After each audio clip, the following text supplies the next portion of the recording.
ये इस human skeletal का स्ट्रक्चर है। ह्यूमन स्केलेटल मींस होता है कंकाल तंत्र, मानव का कंकाल तंत्र, जिसमें नंबर ऑफ बोन 206 होती है, 206। लेकिन जब बच्चा पैदा होता है न्यू बॉर्न बेबी को, उसमें नंबर ऑफ जो बोन्स होते हैं वो 306 होती है।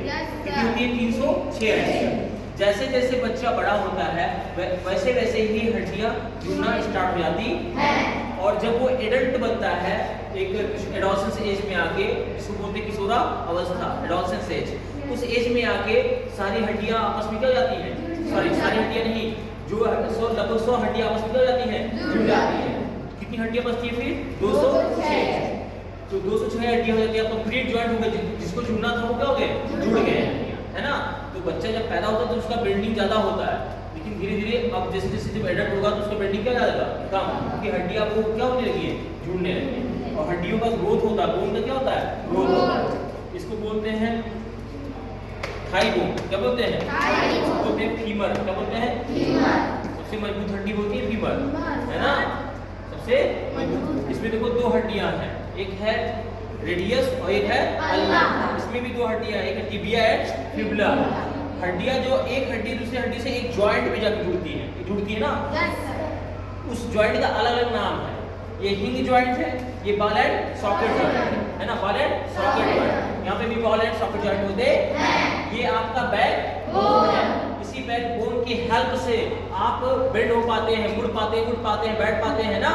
और ये होता है आपका पायोटल जॉइंट, जिसकी वजह से आप अपने इस नेक को, इस गर्दन को आप ऊपर की तरफ, नीचे की तरफ, लेफ्ट राइट और लेफ्ट मूव करवा पाते हैं। और ये जो लोअर जा है केवल यही मूव करता है ना।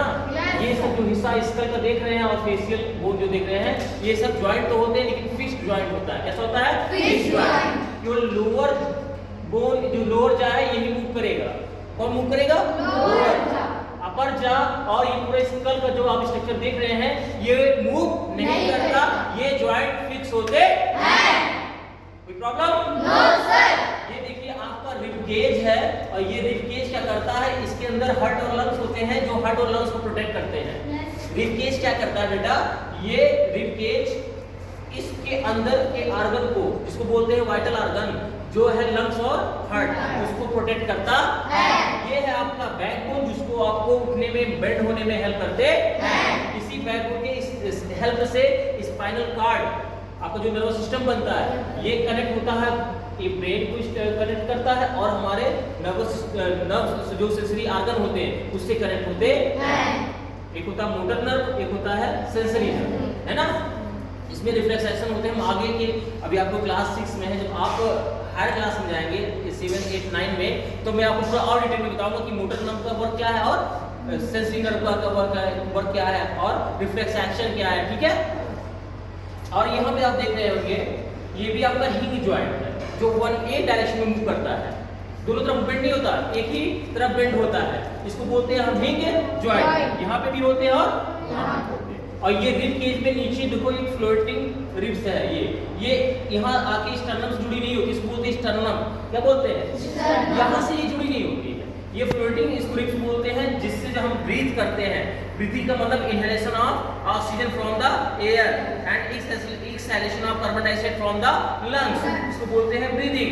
इस कंडीशन में हमारे लंग्स का जो हिस्सा है, वो जो एयर फिल होता है वो बड़ा होता है ना, तो ये क्या जो फ्लोटिंग रिब्स होते हैं उसको हेल्प करते हैं उसको इनहेलेशन कराने में, ठीक है। यहाँ नीचे डायफ्राम होता है। क्या होता है?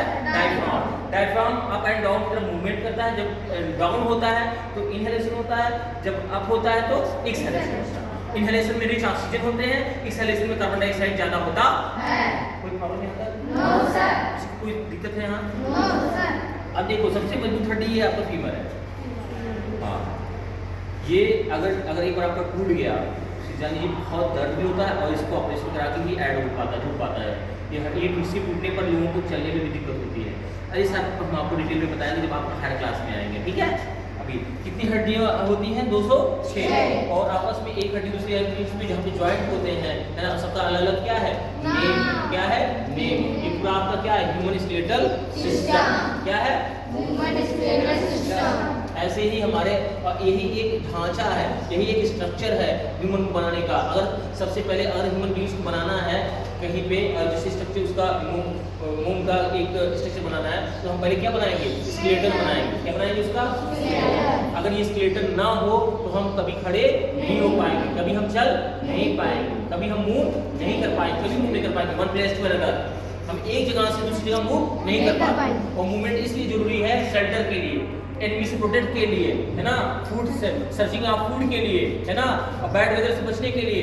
बारिश हो गई, तूफान आ गया तो आप कहाँ चले आते? घर में ना दौड़ के।